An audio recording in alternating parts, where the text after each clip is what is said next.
Ex-Donald Trump supporters, what made you change your mind? Never liked him, but I was right-leaning for the longest time. Big into small government, free economy, fiscal responsibility, individual freedoms, all that jazz. I was a libertarian through and through, right down to voting Ron Paul. What changed me? I realized they didn't care about any of it. Fiscal responsibility really meant raise taxes on the middle class and cut the taxes of the rich, remove social programs so the military budget can go up. Individual freedom was code for being allowed to marry a 12-year-old and send kids back to the mines. Free markets meant remove minimum wage and pay people $1 a day so the profit sheet can soar. The more I looked into what was actually being done behind the buzzwords, the more I realized they weren't doing any of it. I still believe in fiscal responsibility, small government, free markets, but not what the GOP means by it, because it's all code for give more to the rich and screw the poor. At least when the Dems spend a bunch of money, we get some Social Security or Medicaid out of it. Even if I don't use them, it's better used than tax cuts for Elon and more drones to bomb kids in Yemen. Story 2. I got divorced and realized that my ex-wife was a legitimate narcissist. As I learned about cluster BI personality disorders and narcissism, I realized that all of the tactics they use is exactly what Trump does. My stepson is a libertarian. Taxation is theft. Blah, blah, blah. He lives in Germany, and him and his wife both make their living as opera singers. Where does 80% of the opera budget come from? Public funding, otherwise known as taxes. SMDH. He's lived there since 2006-ish and has a 15-year-old. He mentioned long time ago would stay until she gets done with college. Gee, I wonder why. Story 3. My mom voted Trump the first time. She hated the Clintons and is a Republican military spouse. She became extremely anti-Trump after January 6th. She was losing faith in him leading up to that point, but that was definitely the biggest breaking point. She now argues with her friends who still support him. Story 4. I voted for Trump for the 2016 election. I had just turned 18 that year. It was my first election. I didn't watch or read or research anything about politics. Why would I? I was just a teenager living the fun life. All I did was listen to what my family said. They complained about how the Democrats were ruining everything and how the Obama healthcare plan was horrible and migrants were awful and so on. My dad said it was time for a change and America needed to be run like a business, by a businessman, with the Americans as the shareholders. I assumed my family knew what was best because they sounded like they knew what they were talking about, and I listened to their advice. Seemed logical at the time. After watching everything that happened and actually learning about politics, I realized I had just been naive. I severely regret my decision and won't vote uninformed again. Story 5. At the time, I was in high school surrounded by people who watched exclusively Fox News. Suffice it to say, I thought myself a very educated young Republican. The "grab 'em by the pussy" quote was what got me, at least when I realized he wasn't kidding. It horrified me to hear all the excuses good people I loved made for that line. As I continued to watch the Republican debates, it became clear that he had no idea what he would actually do if he got the presidency. He wanted some things but was incapable of verbalizing how, and so many people in my life fell for it. I went from laughing about the distant possibility of Trump winning to gritting my teeth as it started to become a reality. Story 6. I so wish more people could have this epiphany. This is why I realized I could never vote Republican, even though there's been a few IV actually liked. The things that they say they advocate for, they do the polar opposite of. Smaller government, but they ban books and drag shows and revoke women's rights over their own bodies. They are big government when it comes to controlling individual lives. They only want small government when it comes to cutting regulations that protect the environment and giving out tax cuts to the rich. They are the exact opposite of the values of Christ, but claim to be Christians. They scream, "America first," but refuse to give kids school lunches or help with student loans, SNAP benefits, veterans and the homeless. They do nothing at all for actual American citizens. And they scream about protecting the vote, but are the first ones to deny the accuracy of votes, attempt to gerrymandering and pass laws to close polling places, ban people from giving water out, etc. I could go on forever, but only one party does the opposite of everything they say they care about. As flawed as Dems are, they do at least try to do things for the people here. Story 7. Not accepting the electoral results. I don't like a sore loser. Plus, he was so obvious that any election he lost had to be stolen. He was saying that about Republican primaries, let alone Democratic scheming. Anyway, it was perfectly okay that in a Dem administration he could win the election. But somehow, when he controlled the reins of government, the Dems could fix the election. Come on, I can smell bulls hit a mile off. Now, most of his sycophants have lost faith in the election process. All for that bum. I was thinking the other day that if someone called him on milking his supporters dry when he's supposedly worth billions, he'd probably just answer, well, who else am I going to con? No regrets or conscience. Story 8. I grew up somewhere between conservative and libertarian, voted for Bush and Ron Paul. Living mostly along the Gulf Coast, mocking liberals is a cultural norm. I didn't like Donald Trump the person. Never have. I read too many stories about how he habitually stepped on people he deemed beneath him. The story about how he paid a piano maker a fraction of what was promised, giving the dude the option between accept the pennies on the dollar or reject it and go bankrupt, or fight it in court where I will throw 10x the agreed price at making sure you go broke there. I recognize that The Apprentice was bullshit, but I still supported Trump over Clinton. I despised Clinton and pretty much everything about DC. Clinton essentially promised us the status quo would continue, and I hated how she acted like the office was a damn birthright. Trump, I thought, at least represented something different. Rattle some cages, rock the boat. Pick your euphemism. And I bought the lie that he was wealthy enough that he couldn't be bought by lobbyists and special interests. And with all the checks and balances in our government, how much damage could he really do? Right? I think the first turning point for me was the never-ending lies and grift, putting all his family into important positions, his worship of dictators he admired, using his own properties to host everything so that he could double-dip profits.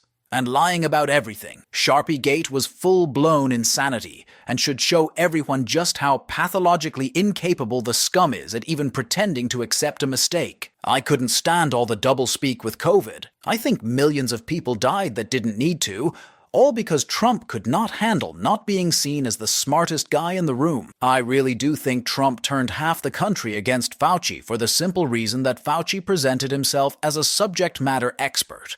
And Trump took that as a personal attack. But the absolute final straw was watching Trump in the face of defeat. None of that was a surprise, of course. Trump has claimed cheating at every loss in his life. He accused the Oscars of fraud when The Apprentice lost to The Amazing Race. He accused Ted Cruz of cheating when Cruz won the Iowa caucus. When asked if he'd accept the results of the 2016 election, he literally said, "Of course, if I win." Then he accused DNC of fraud for the election he won, because he didn't also win the popular vote, so that he would claim fraud was absolutely expected. But the depths he would take it, I never thought anyone could, and I never thought our system was so vulnerable as to allow it, and I never thought 85 million Americans were dumb enough to follow it. So why do I loathe Donald Trump if I had to pick a single response? I hate the spotlight he shined on just how much of our country will embrace anger over facts. Story 9.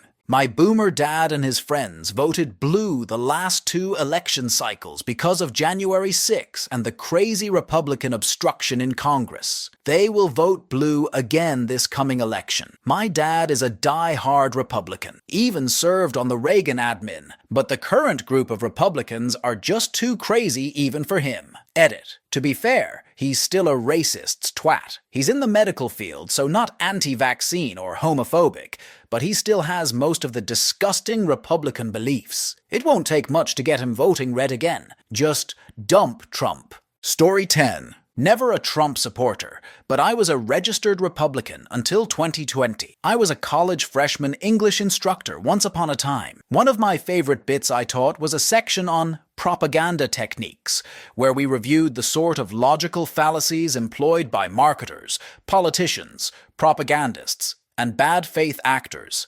mainly to help my students avoid making them in their term papers. Trump was an absolute fucking geyser of every single logical fallacy and propaganda technique in the book. There's no shortage of that dumb fuckery in politics, but I'd never seen so much of it so unapologetically from one single person, and I'd never seen a movement so willing to gobble it all up. It really caused me to rethink my entire political philosophy.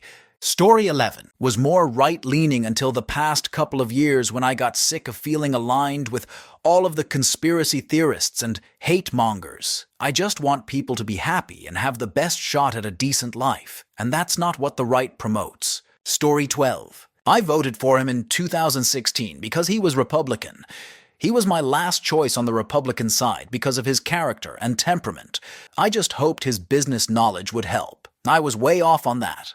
I hated that it was between Trump and Hillary, but I regret every day not voting for Hillary. My only consolation is that I'm in a blue state and it wouldn't have mattered anyway. What really turned me against him and the entire Republican Party was how they spread lies and conspiracy theories to bolster their political position during COVID. They had no problem sacrificing lives for votes. I guess they didn't realize that once you're dead, you can't vote. Once you start seeing some of their lies clearly, then they all become easy to spot. I probably wouldn't have voted for Trump in 2020 anyway, but after all that, I have decided to vote down the line Democrat. 2020 was a big year for me, though. I left a church that had really turned into a cult, and the same things I learned with that helped me see the lies and manipulation that the Republicans were using. My views on politics and religion really changed that year. I'm still a Christian, and I still hold some conservative values, like small government, but I've had to reevaluate much of what I've believed and known. In 2024, I'm voting for Biden, and it's not just because he's an alternative to Trump. He has genuinely been a good president, and I see where his policies are getting us. The fact that he wants to help out average workers like me instead of just helping out the rich is a big one for me. There are many other reasons too, but this reply is already quite long. Story 13. I was more anti-Hillary than pro-Trump, but the whole drain the swamp thing resonated as I think Washington needs massive turnover. Still do. But that hour was so divisive and really can't put a whole sentence together without being a jerk to some group or another. It turned my stomach. And then there's the whole COVID fiasco. Now literally everything out of his mouth is just so fucking out there. The rest of the world thinks we're all stupid. I shudder to think he even has a chance of holding that office again. Story 14. I was more anti-left than pro-Trump really. Almost voted for him, but didn't. Russia placed bounties on us troops in Afghanistan and led an assault on us forces in Syria. I honestly thought Trump was going to go ham, but he just about sucked Putin's cock at every opportunity. For all the shit that Trump talks, I couldn't find a single fucking thing he's ever said about Putin in a negative way. You can find all sorts of fanboying of Trump to Putin, however. That kind of got me noticing, and the years ahead, his words and actions basically confirms it. He supports Russian interests above his own, which is pretty fucking telling for a guy like that. Story 15. The first TV appearance I've seen of Trump, because I barely watch TV, was when he told us to inject bleach. During the COVID crisis, bleach, disinfectant poisonings went up 121% during that month. I'm gonna get downvoted to hell for this, but that certainly didn't make a good impression on me. Story 16. Ukraine. As a veteran who rode submarines and spent 60% of my career patrolling off unnamed coastal waters, to see Russia as anything but a threat is to be naive. It's okay to take a business approach on the economy, but to show weakness on the political front is unforgivable. Story 17. I was a conservative voter until Trump ran. 2016 voted third-party BC. I didn't think either option was worth it. Since Trump, I've mostly voted blue. I do try to vote on a candidate-by-candidate basis, but too many Republicans are riding Trump's coattails now, so it's hard to find someone who's an individual on the right. I did appreciate Trump's anti-establishment bent.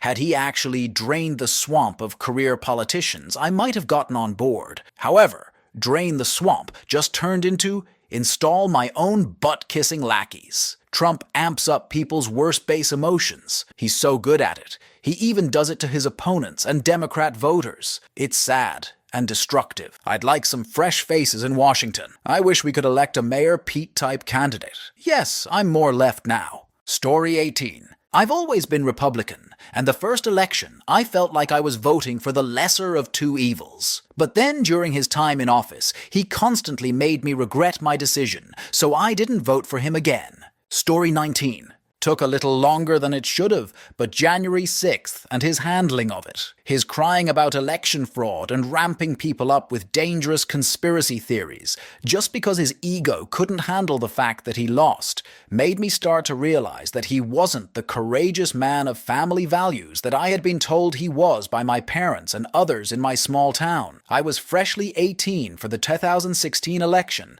and barely a year removed from my hometown of 1000. So I didn't know any better. Story 20. My dad came to me soon after the insurrection. He was embarrassed to tell me that he voted for Trump in 2016, but swore he never would again. Said there are too many similarities between him and Hitler. Story 21. Finally having close friends outside my immediate family. There's a big difference between thinking anyone who isn't conservative is an evil liberal and actually knowing and caring about actual leftists. Within a year, I was no longer conservative. Took a bit longer to go full leftist, but I'm there now. Story 22. I don't think I count, because I realized Trump was a bum before the election in 2016. But being a lifelong R and in a R state, I voted for Trump. I left the president blank in 2020. I will be voting against Trump, even if it means voting for a D in 2024. Why? Trump promised to end the deficit. Instead, he increased it in his first budget. Trump promised to limit government power.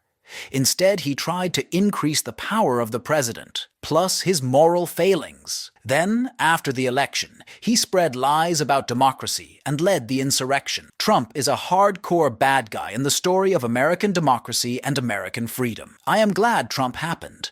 It forced me to examine the Republican Party. I was able to realize that there are good and moral and ethical Democrats, just like there are a small number of Republicans who are good and ethical humans. I still support gun rights, but I want abortion to be safe, legal, and rare. The ramifications are a woman having to report a miscarriage when abortion isn't legal. That's not a small government, limited government ideal. But now I can see that we need to worry about the environment. Civil rights and police have way too much power. If a patient dies on a doctor's table, with the doctor trying to save the patient, the doctor is investigated and can lose their license. A police officer kills a suspect through obvious error, and nothing happens. That can't all work like that if our democracy is going to work. Police in the U.S. has far too much power. Trump had stacks of police guarding the White House during BM in 2020.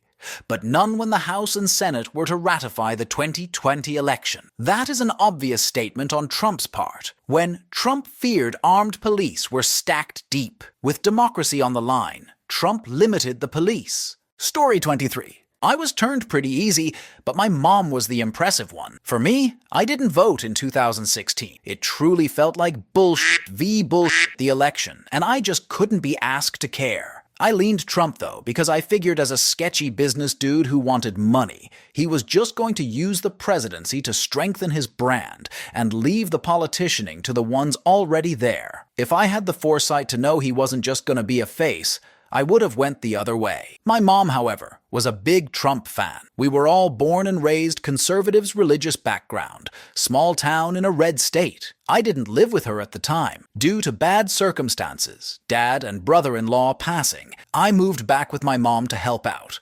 She was still pro-Trump Republican. I mostly ignored it and went about my ways.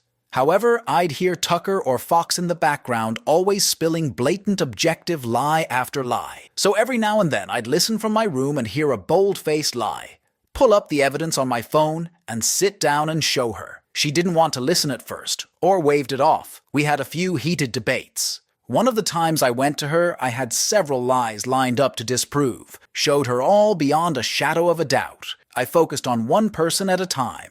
Tucker was first. Being a religious conservative, she abhors lying and manipulation. She's just too naive and uneducated to see it when it happens. If I'd left it there, she'd have went back to her ways. So I just randomly would pop in and debunk someone else, and debunk another big issue. It took time and work to get through all the layers of brainwashing, but it worked. Story 24. I was never a Trump supporter, but I was a more conservative-leaning voter for many years. The first time I saw this degenerate in daylight with the bronzer and the wig alarm bells went off. He looks fucking ridiculous. This means the guy lives in a world where the people around him are not brave enough to tell him the truth. He thinks his shit doesn't stink, and now with all the reports of him using diapers and smelling like shit, we have come full circle. Anyone who can't see this is either ignoring it because they are in step with all the hate Trump spreads, or they are just plain fucking stupid. Story 25. My sister's in-laws are the most conservative people I've ever met in my life. They fled Venezuela and landed straight into Texas. They own guns, anti-abortion, the whole 9 yards. And yet, they could not bring themselves to support Trump. They have PTSD from living under Hugo Chavez. And that's the vibe Trump gives off according to them. Story 26. I grew up in a very conservative part of a conservative state. Being libertarian was essentially considered being a liberal. I carried those politics longer than I should have, even going as far as being a single-issue voter for the Second Amendment. COVID. He was sending newsletters hard, and I use the term newsletter loosely. All fundraising efforts. Wanted to get re-elected with everyone else's money. Sometimes I'd get these fundraising emails multiple times a day. The sole reason why I signed up for them was because he was elected. So I blocked him. Then Rand Paul began sending emails about how he's a doctor and didn't think COVID was a big deal. I have family in healthcare, and I work in public safety. For months, I watched people die and suffer. That's when it clicked in my head. I've been lied to. I wish I would have seen it sooner. In fact, it's a little embarrassing to me that I hadn't, but I began diving through verifiable information and the Republican campaigns, filled with nothing but lies and misinformation. I stopped calling myself a Republican and conservative that night. A few months later, I came to accept my gender identity and once again dived into the research and came to the exact same conclusion. Lies. Fear. That's the only way that they currently win. And there's no fear moving forward together as a country. Lots of fear trying to force everyone backwards.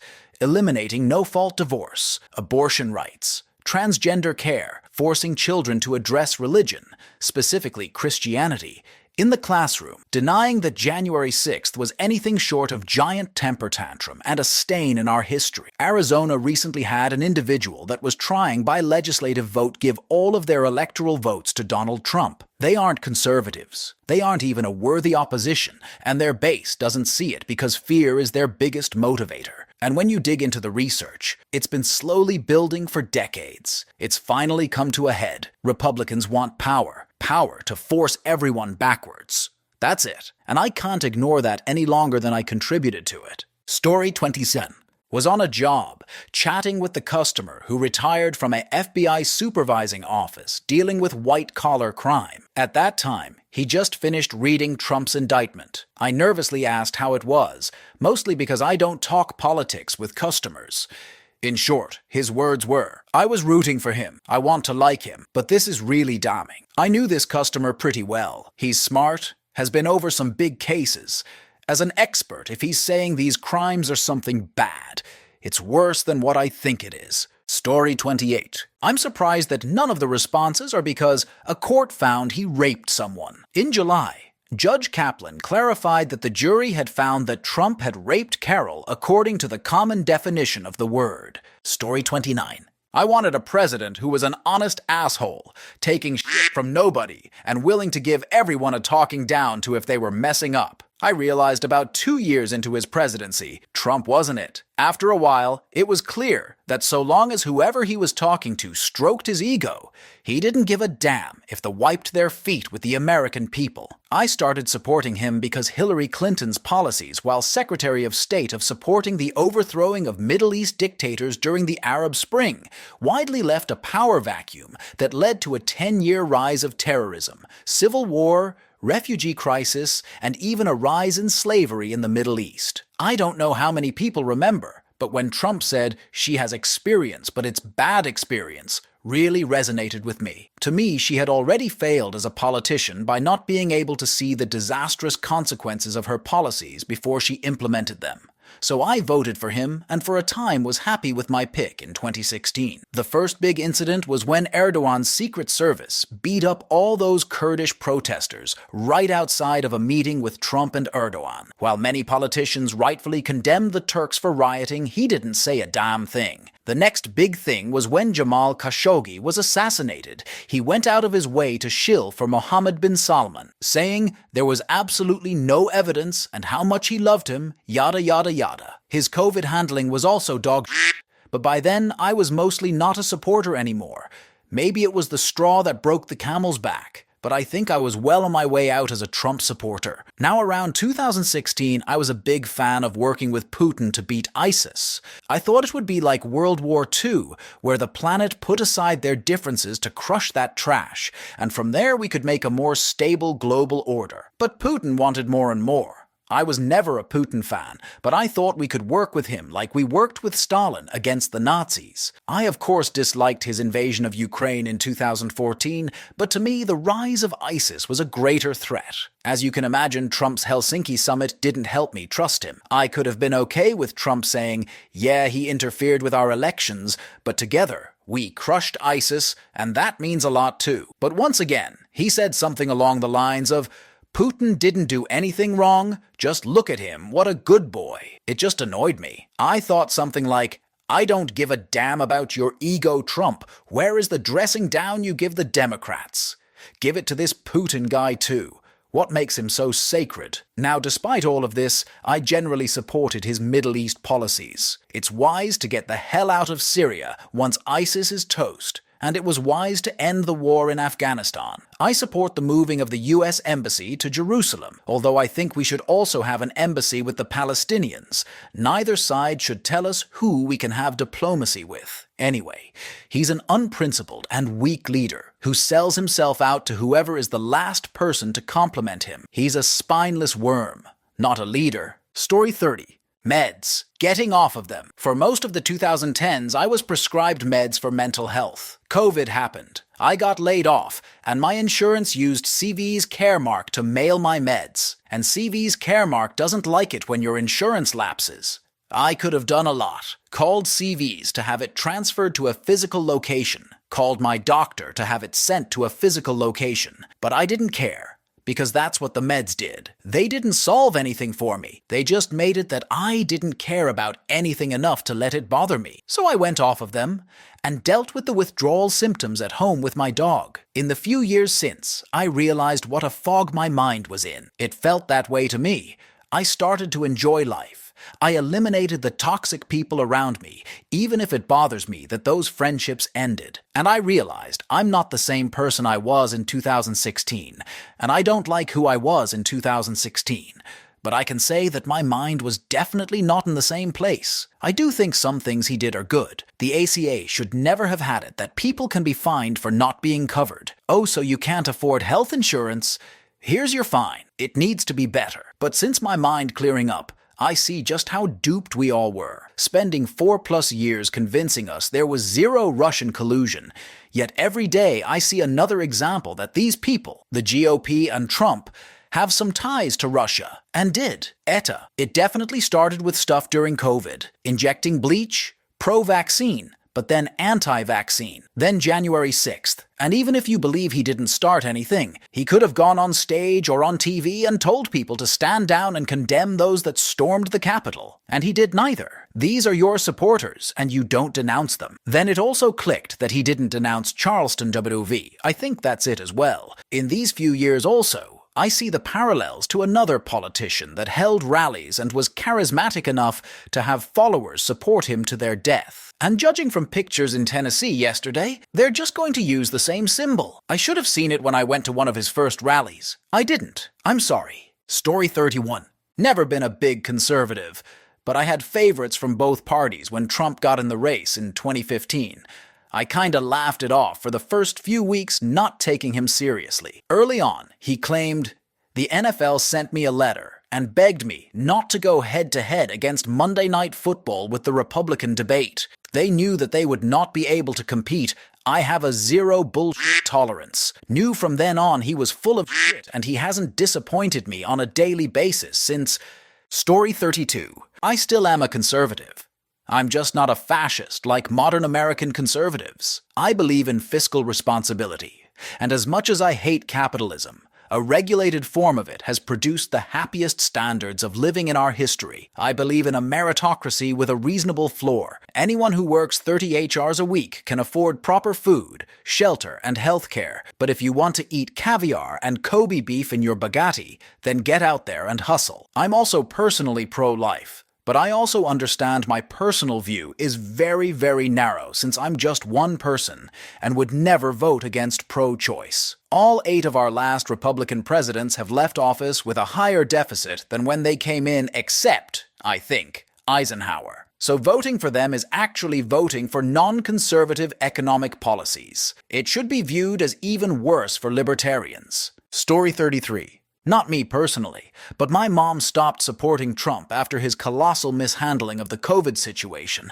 and even broke her out of her anti-vax mindset that she had for the last decade. Thanks, Trump. Story 34. As a behavioral psychologist, PhD, and analyst, a 90-second speech by the guy showed he has severe personality disorders and probably many cognitive disorders as well. Not someone who should be in charge of global economic decisions or decisions outside of a casino in general. I've heard in academia while he was in office, he was not allowed to be a case study at many institutions in fear of losing their funding in retribution by his swamp. TL Dar. Dude's a fucking box of rocks. Story 35. I was never a Trump supporter or even knew much about politics. I grew up as a white person in the Deep South, and everyone always talked shit about how bad Democrats were. So I thought I was a Republican. I never voted or thought it mattered. Then Donald Trump was elected to president, and I was stunned. I didn't know anything about his party or Hillary's, but I was just shocked people elected a businessman con man. I started to care and read more, because I am in my late 30s at this point. The more I read,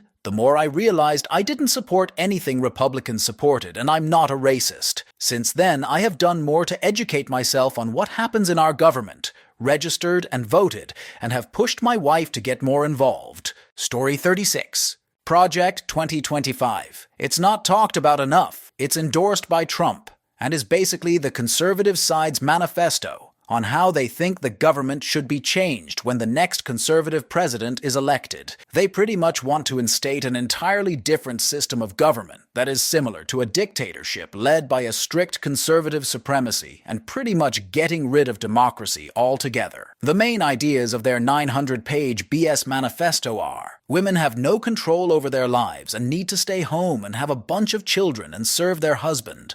Cut off all ties with any country that does not support their ideas. Intertwine church and state. Remove children from single-parent households, from divorced parents or from parents who were never legally married. Make all public schools teach based off religious Christian beliefs. Force all people who support, are alleged to be a part of, or are a part the LGBTQ+ community go to re-education camps for those struggling with homosexualness. Require young high school men to serve at least 3 years in the military after graduating high school and/or completing a secondary education. Ban secondary education for women. If you don't believe me, look it up. It's a real thing. When you search Project 2025 PDF, the first thing that pops up is the 900-page PDF. I read it all, and it's crazy and would turn this country into something similar to The Handmaid's Tale. It was funded and published by the Heritage Foundation,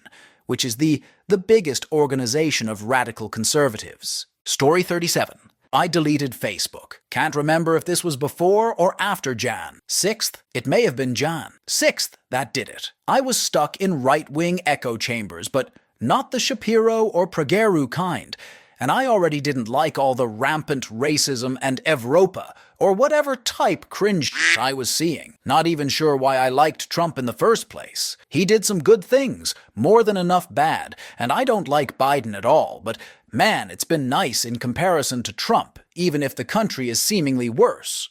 but that's not entirely his fault. I'm economically center-right, probably, but socially center-left now. Probably. Won't catch me supporting Trump again after Jan 6, let alone how his presidency went. Story 38. Living life. Nothing turns you away more than existence itself, and realizing the root why everything sucks is because of Republican policies. Specifically, Reagan. I'm almost 50, and I've seen firsthand what trickle-down economics has done to the nation. Incredible to believe we are just now fighting back. Story 39. My mother was strong right-wing all her life. Now she is leaning left, surprisingly shifted after they sold their company, and now to rely on government pension because they did not have any other retirement plans. Story 40. Turns out I was just brainwashed by my family. My whole perspective on politics and life in general changed when I moved out at 18. Looking back, I was raised to always hate everything that didn't align with Republican beliefs. When reality hit me, I realized I was a puss and wanted to change that. My family still worships him. I, however, finally realized that he's nothing more than Putin's crusty old ballsack. Story 41. I was on the fence when he first started running. Then I listened to one of his campaign speeches in 2015 and was rather taken back that it was a bad rewrite of one of Hitler's speeches. That was it for me. Story 42.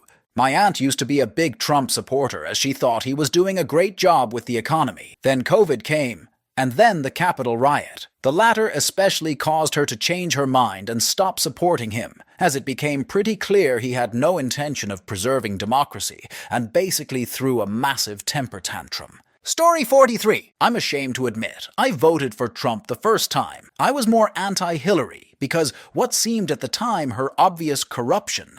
But I was reticent to vote for Trump because of the grab him by the pussy remark and his childish antics while he was campaigning. I thought for sure he was playing a part and, like every president before him, would revert to a more stately, polished person instead of the caricature he had become. When it was apparent how chaotic his administration would be after the first week in office, the continued over-the-top bluster he cultivated while campaigning, and how his malignant narcissism wasn't just some bit he was playing, I regretted my vote immensely. During the 2020 campaign, I still couldn't bring myself to vote for Biden, but I'd be damned if I were voting for Trump again. If, by some stretch, he gets the nomination again, I'll vote for whoever the Dems field.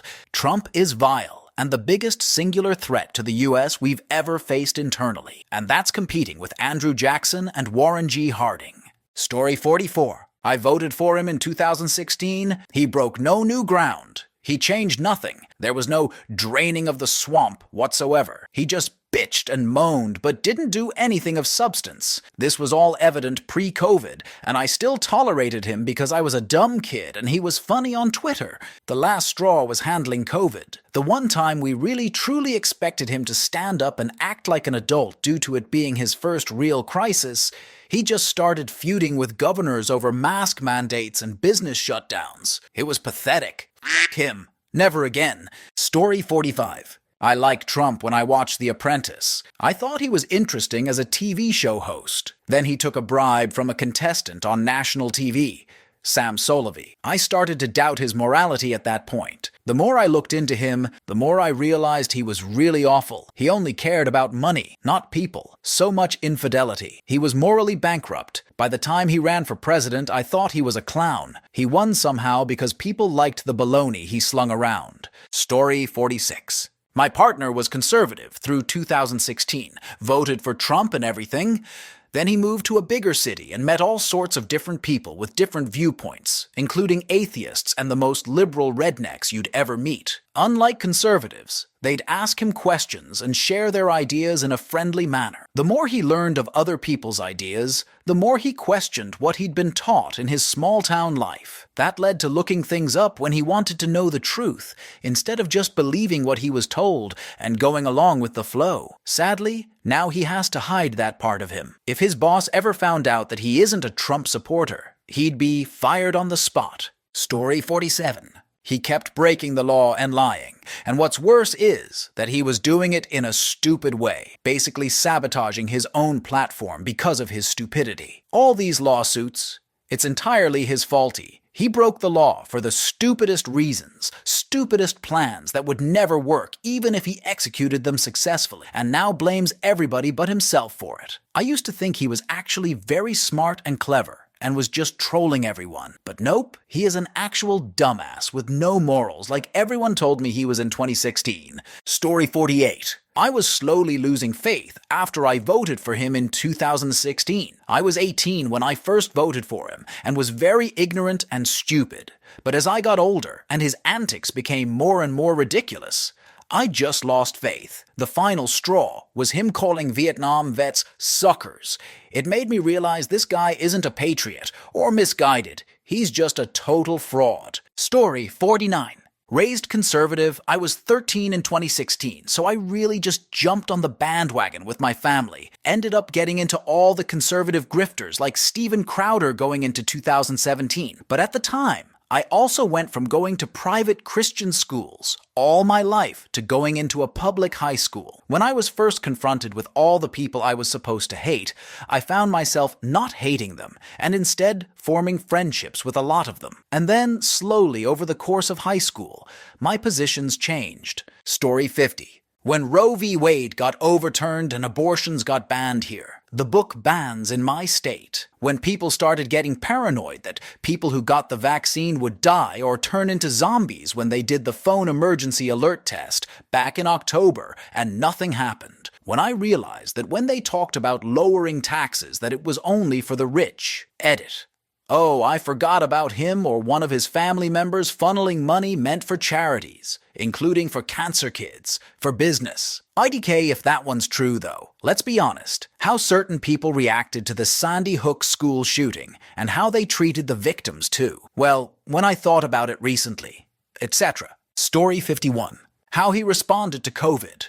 Specifically, when he said that light could kill the virus, and he had a team of scientists trying to figure out how to bring that light inside the body. And just like that, I snapped out of a trance and realized he was utterly stupid, moronic, and an imbecile. It wasn't long before I left the Republican Party completely. Story 52. I've been reading many of these comments and agree with 99% of them. I was a former Republican who thought Trump was bogus as soon as I heard him speak decades ago. I also consider myself a follower of Christ. Why? Because of the example he set. How in the world does the religious right justify supporting this antichrist named Trump? I just don't get it. Also, has anyone created a list of all these excellent reasons why they won't vote for Trump? I know the list would be long, but I need it to explain to some friends when they ask why I'm not voting for him. Story 53. I cheered him on against Hillary right up until he lied about his inauguration crowd being the biggest ever. And it clearly was not. Then some guy came out to insist to the media that the crowd was the biggest. I thought to myself, what a tool this Trump guy is. Story 54. Ugh. The guilt, remorse, despair, and disgust set in almost immediately upon hearing his inauguration speech. I never really liked him, but I was just gullible enough to be duped by that uber-prick James Comey and caught up in a wave of bullshit and propaganda during the last 2 weeks of the 2016 election, coupled with intense pressure from extended family. After casting my vote, I felt a deep sense of unease, but hoped for the best. Then, that speech. You could just tell he hated us. Hated the U.S. It was a dark, dystopian characterization. It foreshadowed everything that followed. Story 55. When he confessed to sexual assault, knowing he would not be held accountable, then in the same self-absorbed manner said he could shoot someone in the middle of Fifth Avenue and not lose a single vote, I realized I must be a fucking moron. Story 56. I voted for him the first time because I thought he would shake up both parties, who were far too complacent, by being a political outsider. Turns out, he only wanted to be Joe buds with oligarchs. I held my nose and voted for Biden the second time. I would love a Bernie AOC ticket, but that will never happen. Story 57. My dad, a native New Yorker, NYC 1934, was a red lever pulling Republican. In his final years, when I let him know Trump was running for press, my dad thought I was joking. He said many things, but mostly that Trump was a fraud and a shyster. My dad lived in NYC when Trump was coming up and was very familiar with Trump's wheeling and dealings. When he was finally elected, my dad was floored. He couldn't believe people were voting for him. Story 58.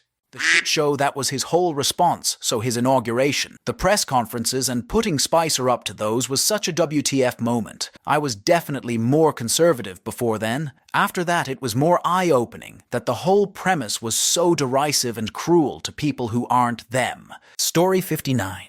I appreciate all your replies in here. I'm not asking you all to become Democrats, but promise me you will stop going for red meat con men. Vote for a Republican that makes working with the Democrats and independent a part of their brand. Compromise, not total control. Story 60. I was very into him in 2016.